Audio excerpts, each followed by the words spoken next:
Hey, welcome to The Explainer. Sometimes the biggest ideas are hiding in the plainest sight. And today, we're going to uncover a secret, a huge one, hidden inside a word you've probably said a million times. Ready? Let's get into it. So, where do we start? With this word right here, wool. Seems simple enough, right? I mean, what could possibly be hiding in a word like wool? Well, as you're about to find out, this everyday noun is actually a secret doorway to a massive, world-changing idea. Okay, so what do? We look it up. And if you go to, say, the Simple English Wiktionary, you get exactly what you'd expect. A super clear, straight-to-the-point definition. Wool, the hair of a sheep. We use it to make clothes. Done. Simple. Clean. But is that the end of the story? Oh, not even close.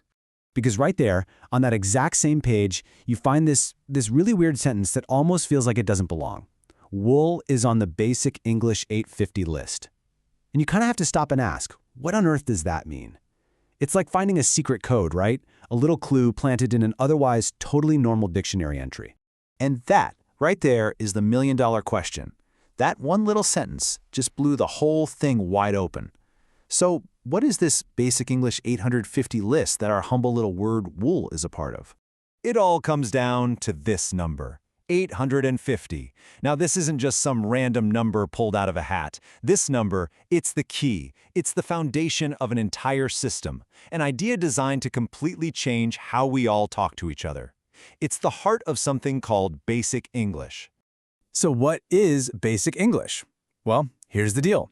It's basically a simplified version of English put together way back in the 1930s by a linguist named Charles K. Ogden. And his big idea was this. What if you could say almost anything you needed to, clearly and effectively, with just 850 carefully chosen words? It's not about dumbing things down, not at all. It's about engineering the language for maximum clarity. And when you look at the goals, it makes so much sense. The whole point was to build a tool, really. A tool to help make English way easier for people around the world to pick up, to give new learners a solid, manageable first step, and ultimately, to help everyone communicate more clearly. In fact, they even used it for international broadcasts during World War II. I mean, that just shows you how powerful this idea of clear, direct communication really is, especially when the stakes are high. And here's the really cool part, where it all comes full circle. The very place we started, that dictionary page for wool, the Simple English Wiktionary, that's the whole idea in action. That site and the Simple English Wikipedia, they exist for this exact reason, to explain things using that core, simplified vocabulary. It's all about making knowledge accessible to everyone, no matter what their English level is. So, why does all this matter so much? Well, let's look at another number from that very same Wiktionary page. 60. What could 60 possibly represent? That number, 60? That's how many different languages the entry for wool is available in. 60. And this is just a tiny sample. You've got Spanish, Arabic, Korean, Swahili, Japanese. It's just this powerful visual reminder that we're all living in this huge global community, all trying to share ideas and understand each other. And having a simple, common ground for language, that is incredibly powerful stuff. And this really brings us to the big idea, the main takeaway from our simple little word, wall.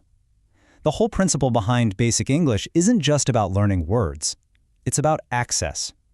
It's about tearing down the walls that keep people from understanding each other so that an idea, or an instruction, or just a piece of knowledge can reach as many people as possible. So, you see, the secret that was hiding inside the word wool all along is this. The whole drive to simplify things, it isn't about losing anything. It's not about losing nuance or detail. It's about gaining an audience. It's a great reminder that being clear is a form of kindness, really. And making complicated ideas simple is one of the most amazing things we can do to share knowledge. So I'll leave you with this final thought. If a system built on just 850 simple words could help unlock communication for the whole world, what other big, important idea out there is just waiting for the right, simple explanation to come along and, maybe change everything?